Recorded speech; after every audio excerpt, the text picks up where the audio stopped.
The news, President Buhari signed supplementary budget.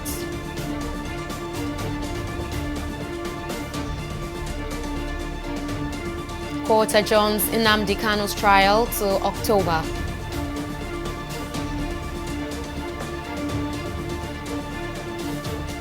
And Tunisian democracy in crisis after president sacks government.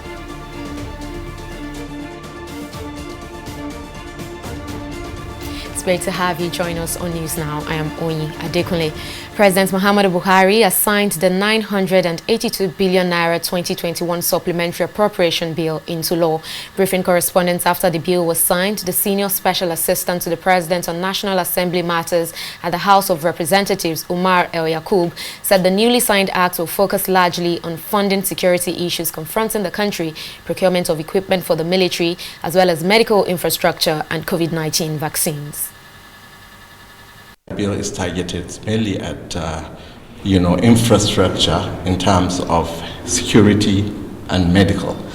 So it's, the bill targeted the provision of infrastructure to all the military formations, i.e. defense, civil defense, army, police, and the DSS. All the security outfits in this country will benefit from the bill because of Mr. President's commitment in converting crimes and indeed insurgency and all the security challenges facing the country. Another critical area of concern is the health sector, which of course we know with the pandemic there is need to invest in that sector as well. The President has, having assented to the bill, you'll find that molecular laboratories, about 10 of them, will be established nationwide. And also there are oxygen plants that are also going to be established nationwide, and some rehabilitated, especially the ones in Abuja. As well as procurement of vaccines, including the J&J vaccine, which is a one-shot vaccine that had been approved by NAFDAC earlier in the year. President Muhammadu Buhari is set to depart Nigeria for the United Kingdom, where he will be participating in the Global Education Summit on Financing Global Partnership for Education 2021 to 2025. Special advisor to the President on Media and Publicity, Femi Adesina, disclosed in a statement that the summit will be co-hosted by UK Prime Minister Boris Johnson and President Uhuru Kenyatta of Kenya, and will draw participation from several heads of state and government, as well as stakeholders and youth leaders. According to Adesina, Buhari will also use the opportunity of the London trip to visit his doctors for an earlier scheduled medical checkup. Buhari is expected to be back by the second week of August 2021. The Federal High Court sitting in Abuja has adjourned the trial of the leader of the Indigenous people of Biafra, Nnamdi Kanu, till October 21, owing to the failure of the federal government to produce him in court today. The IPOB leader is facing charges of treasonable felony for his agitation for an independent Republic of Biafra. He was rearranged and remanded in the custody of the Department of State Services, DSS, following his extradition to Nigeria last month. At the resumption of trial earlier today, Justice Binta Nyako held that the trial cannot proceed in Kanu's absence, having been arrested and brought back into the country. Mary Kanu now reports. As many people had envisaged, the resumed trial of the leader of the Indigenous people of Biafra, Nnamdi Kanu, was rather eventful. Ahead of the trial, IPOB members in show of support thronged the premises of the Federal High Court in Abuja but were denied entry to the court. The police, after dispersing the crowd, arrested some of the detained IPOB leaders' supporters, including Revolution Now convener Omoyele Sowore. Eventually, when the business of the day commenced, Kanu was conspicuously absent from court, a development that shocked his lawyers. The trial judge Binta Nyako then adjourned the matter to October 21, 2021 for the accused to be produced in court by the Department of State Services, stressing that the accused cannot be tried in absentia. Today to see him, and in court we never saw him today. The prosecution did not even make any effort to explain to us why Mazi Nnamdi Kanu is not in court. All they said is for logistic reasons. Now it has been adjourned to October 21, and we are still saying we have never seen Mazi Nnamdi Kanu. Is he dead or alive? We want to know. Where are his people? Let me tell you something. You may think a man is stupid, but if anything happens to him, those who own him will simply come out to say what happened to our son. I can only say I'm disappointed. I thought I was going to see Nnamdi Kanu and certify that he's alive and breathing. But as it is now, we wait. He is my son. And I don't know what they did to him in Kenya and what I do to him now here in Nigeria. And how the court set a date and the government could not bring the person they are accusing, the person they kidnapped from Kenya. They didn't bring him for trial. Kanu's lawyer also accused the federal government of abusing the rights of his clients. The Nnamdi Kanu we are talking about today is person that was abducted in Kenya on July 19th, on June 19, 2021, then tortured, subjected to all forms of inhuman treatment and degradation, inflicted with grievous bodily harms, which is still in his body today. So after spending 8 days, after subjecting him to all sorts of torture, then he was handed over to the Nigerian security agents 8 days after. So on the 29th, they brought him to court. So what I'm saying is that we are talking about gross violation of Geneva Convention Protocol, which agreement Nigeria entered into in 2001. This is very fundamental because as far as we are concerned today, Nigerian image in international community has been damaged, has been bastardized by virtue of what has been taking place. We don't go to a foreign land and kidnap somebody. If the person has committed an offense to law, you subject him through what they call extradition proceedings. Then the person will pass through the same process instead of smuggling here through what they call extraordinary rendition. But that's a very fundamental issue we're discussing before international court. In spite of the way events turned out, supporters of the IPOB leader returned to the court, chanting solidarity songs for Nnamdi Kanu. The supporters who were arrested earlier were also released. Mary Kanu, TV360, Nigeria. It was a busy day in many courts across the country today. In Lagos, the Special Offences Court in Ikeja has again adjourned the alleged child molestation case against embattled Nollywood actor Olanrewaju Omiyinka, popularly known as Babajesha. Justice Oluwatoyin Taiwo adjourned the matter till Tuesday, July 27, after the counsel for comedian Adekola Adekonya, also known as Princess, played a video clip tendered as primary evidence against the embattled actor. Babajesha is facing a 6-count charge of sexual assault by indecent treatment of a child and sexual as well as sexual assault. Also, the suspected killer of Inuobong Umoren, the lady who was lured out of her home with fake job interview in Akwa Ibom State, has pleaded guilty to the murder. Uduak Akpan confessed to the crime when he was arraigned before a state high court judge in Uyo on Monday. Umoren was raped and killed in April in the outskirts of Uyo. Her remains were buried in a shallow grave in Akpan's family house where the crime took place. Akpan was arraigned alongside his father, however pleaded not guilty to the charge of rape. And to political matters now, the All Progressives Congress APC has won the 57 council seats in the local government election conducted on Saturday by the Lagos State Independent Electoral Commission last year. The party also emerged victorious in the 20 local governments in Ogun State. The Lagos results were announced by returning officers at the 57 collation centers. The local government and council elections witnessed a very poor turnout of voters in many polling units across Lagos State. In many areas visited by TV360 Nigeria, electoral officials also encountered some challenges with the card readers being used for the election. But joining us now on the news to discuss more on the conduct of the local government election in Lagos State is Paul James, the program manager elections at Yaga Africa. Mr. James, thank you very much for joining us on the news. Now, you were an election observer at the just concluded poll. Now, how will you rate the election? I mean, the demographics of voters, the general conduct now. Was this an improvements from what we used to see in the past? No, not really. The election was characterized with every features of badly conducted elections that we have seen in the past. Election commenced late across most polling units. Logistic management was a problem.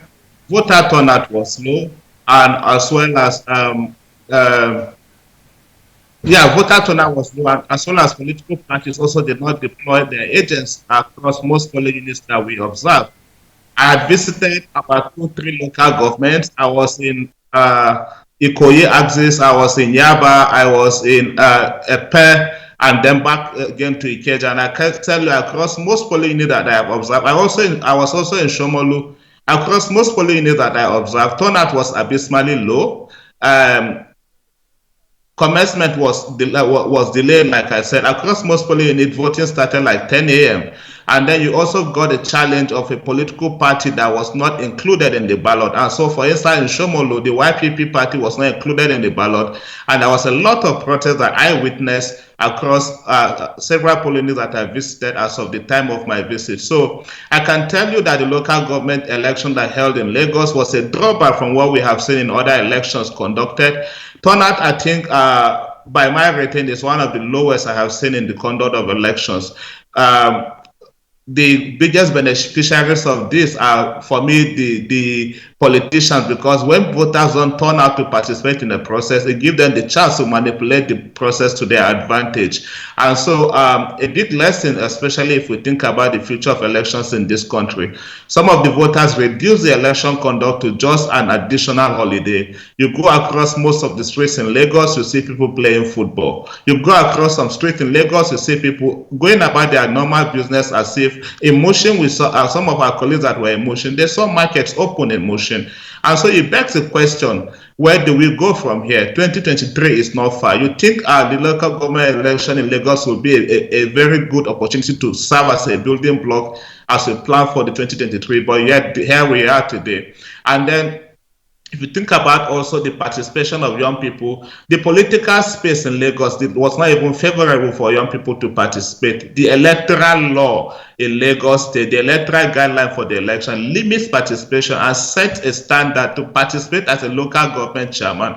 One has to be 30 years or above, which is against what we have in the current constitution for participation in the House of Reps, for instance, where from 25 one can participate. So that limits even participation for young people. And so a lot needs to be done. We have seen what has happened. A lot of lessons also to take as we move on, as we plan for the election.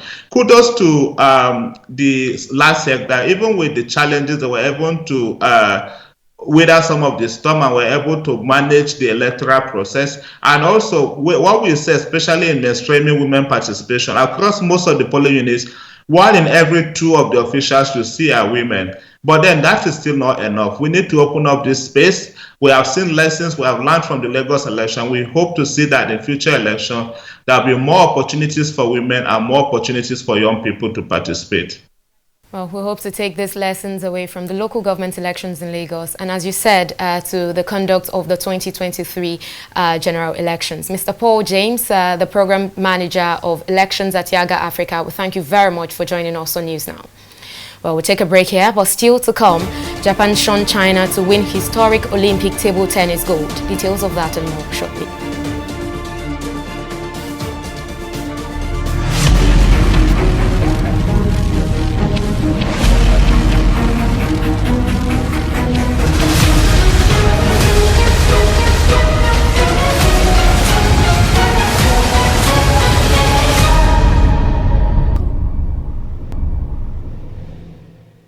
In the last 3 years, we have built a multi-purpose center, which is the envy of all in our constituency.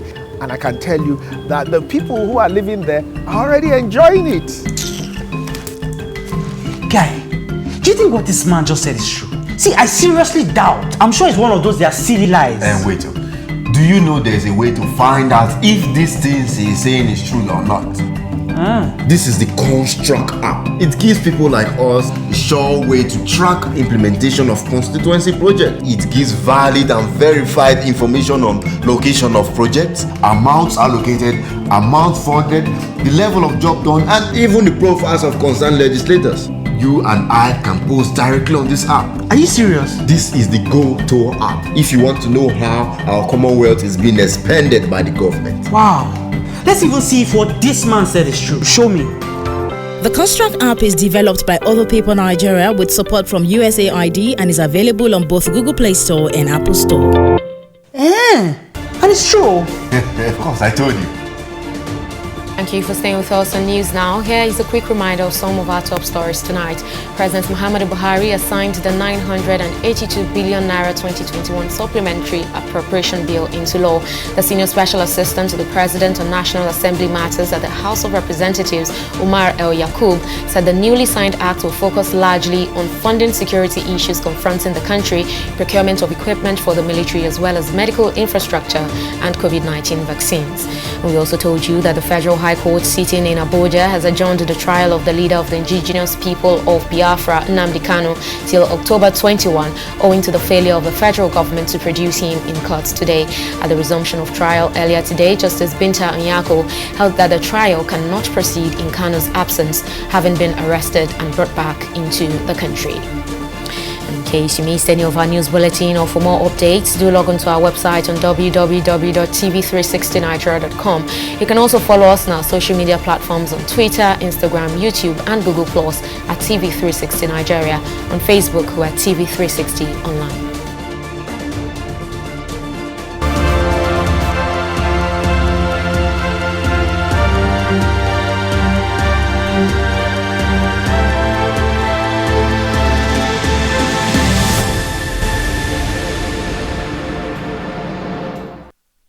The Nigeria Center for Disease Control, NCDC, says 216 people tested positive for the coronavirus in Nigeria on Sunday.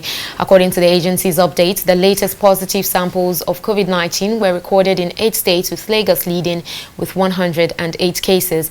Lagos was followed by Akwa Ibom and Oyo states with 94 and 4 cases, respectively. The agency reported 0 coronavirus-related deaths on Sunday, and this keeps the COVID-19 fatality toll in the country at 2,132. A total of 171,111 coronavirus cases have now been confirmed across Nigeria. The French Parliament has approved a law to tackle a 4th wave of the coronavirus pandemic despite massive protests against the measures. The new law makes vaccinations against COVID-19 mandatory for health workers amid a surge in infections across the country, and also requires special health passes for people to enter various social venues from the beginning of August. On Saturday, more than 160,000 people took part in protests held in several cities nationwide against the government's plans. However, President Emmanuel Macron has said the law is needed to protect the population and hospitals as a 4th wave of infections grips France. Well, we'll take another break here, and when we return, it will be time for business news. Please stay with us.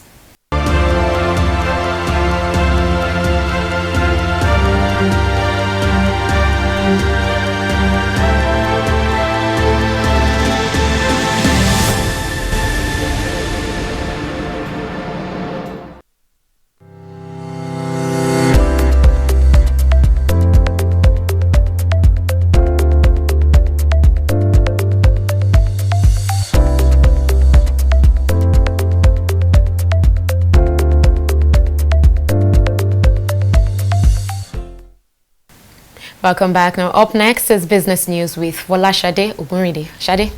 Thank you very much, Oyin. Now in business news, experts have loaded the newly developed magnetic levitation bullet train that can reach speeds of 600 kilometers per hour. Developed by state-owned China Railway Rolling Stock Corporation and considered the world's fastest, the train has made its debut in China. In an interview with TV360 Nigeria, economist Gabriel Idahosa says more of this technology should be expected across Europe and coming years. Perhaps in the next 2-3 years, we'll begin to see modes of transport like trains and similar products that can go as fast as that speed or even more, and effectively compete with airplanes for flights under 1 hour. We expect to see similar technologies across Europe and Asia. What that means is that it's the pace of economic development will be much faster. The movement of people will be easier and faster because you don't have to go to an airport, check into an airplane, arrive at another airport, and then get back to town. So you will have a train that will pick you from your station, and in 1 hour it can actually take you to Sokoto if you are looking at Nigeria. And there you can get what you want done and get back to the train station and you're back to Lagos. All within 1 day. And it's more likely that Nigeria will get a cheaper solution in the foreseeable future that will not be as expensive as a train, but will do the same journey within the same time limit. The Secretary General of the Organization of Petroleum Exporting Countries, OPEC, Mohammed Bakindo, says global oil market is on the path of recovery. Bakindo made this known on his visit to President Muhammadu Buhari in Aso Villa, Abuja. He further expressed confidence that the instability occasioned by COVID-19 would not affect Nigeria's financial projections.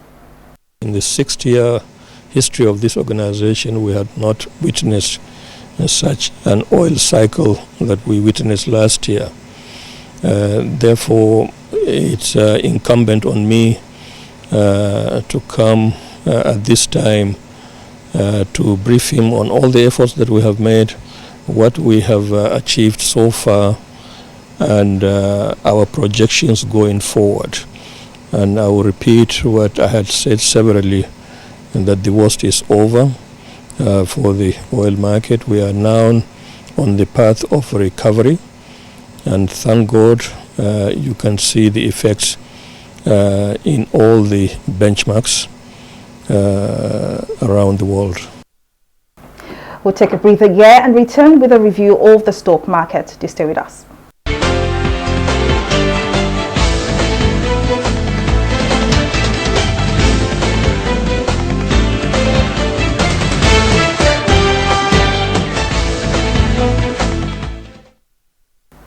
The Bulls took a major share of trading on the floor of the Nigeria Exchange as all share index closed in the greens at 38,849 basis points. Market capitalization, which rested at 20.240 trillion naira, also saw an improvement from last Friday's equity cap. Now, market breadth closed positive as Owando PLC and FTN Cocoa Processors PLC like 27 gainers with a combined profit of 43 kobo. On our laggards table, however, Universal Insurance PLC, which was on the gainers list on Friday, slumped in performance, joining Linkage Assurance PLC on the losers chart with a combined loss of 7 kobo. Now for our market activity, we can see that 246 million volume of shares valued at 2.242 billion naira exchange hands in 4,676 deals. Now let's turn our attention to the foreign stock. Now, today has been a bit of a non-event for the FTSE as all the volatility was taking place among the small caps, especially those with any sort of connection to blockchain technology. The London stocks is currently in the reds at 0.17%. However, Dow Jones, which is our US stocks, maintained the tempo it traded with on Friday as it is currently in the greens at 0.067%. The Asian stock is also in the positive territory as it is in the greens at 1.04%. Well, it's a wrap on the stock market review. Back to you for the rest of the news. Thank you for that update, Shade. We move on now to the foreign scene, where Tunisia is facing its biggest crisis in a decade of democracy as troops surrounded the country's parliament building with supporters and opponents of President Kais Saied clashing following his dismissal of the Prime Minister Hichem Mechichi. The violence in the capital, Tunis, comes after President Saied invoked the constitution to dismiss the Prime Minister with the help of the army and decree a freeze of parliament for 30 days, saying it would govern alongside a new premier. Officers used tear gas to disperse some demonstrators, throwing projectiles, and made several arrests. Tunisia has descended deep into an economic crisis aggravated by COVID-19 pandemic.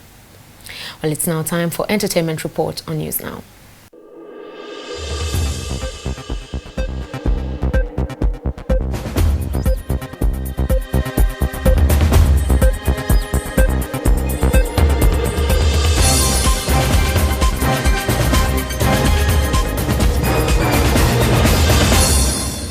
3 years after the release of King of Boys, the highly anticipated sequel to one of the highest-grossing Nollywood movies of all time is coming to Netflix, but this time as a 7-episode series on August 27, 2021. The limited series, directed by Kemi Adetiba, will see rappers Reminisce and Ill Bliss, Osasi Godaro, Akin Lewis, Kepi reprise their roles from the first movie. New additions will include Ise Ikpe Etim, Richard Mofedamijo, Charlie Boy, Deyemi Okonlawon, and Efa Iwara. The film was critically acclaimed for its gripping storyline and has remained on the list of highest-grossing Nigeria films to date. Shola Shobowale and Adesowa Etomi Wellington also won the 2019 African Movie Academy Awards for Best Actress in a Leading Role and Best Actress in a Supporting Role.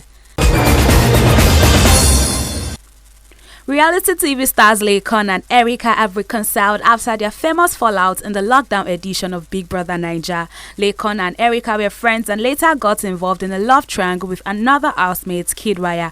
The two housemates later fell out, which led to a huge fight that caused the elimination of Erica. Since then, the two reality TV stars have not been cordial, and the tension even continued in the recently concluded reunion show. However, it seems the stars are cordial again after they both shared a video on their Instagram stories with the hashtag #WeAreGood. And that is all that we have for you in the entertainment segment of News Now.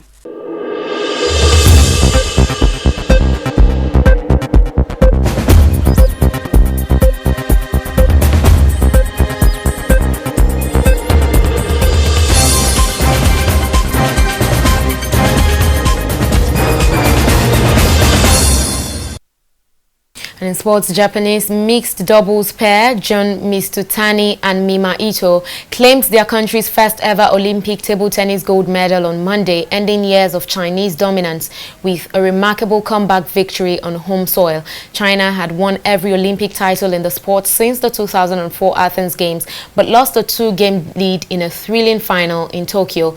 The victory also sent the host nation to the top of the overall Olympics medals table at the end of the day's action with 8 golds, one more than the United States. And that's the size of our bulletin this evening. We thank you for watching. I am Oyi Adekunle. Bye for now.